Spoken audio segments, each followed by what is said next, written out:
Alright, so here I have my oil vacuum sucker. A little 212cc Harbor Freight engine powering a supercharger off of an early Pontiac.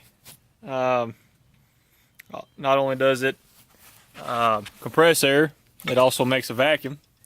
So we have our intake here, which is where your throttle body would usually be.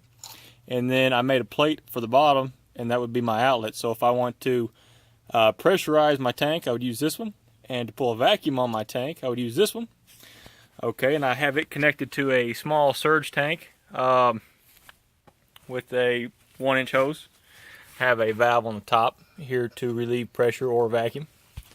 And then I come out of that into my big tank. I have a 500-gallon propane tank that I pull a vacuum on with this. The purpose of the small tank is to, if I accidentally overfill my 500-gallon tank and put oil in my little tank, I have approximately 20 gallons to realize this before I ingest it into my pump, which would not be good.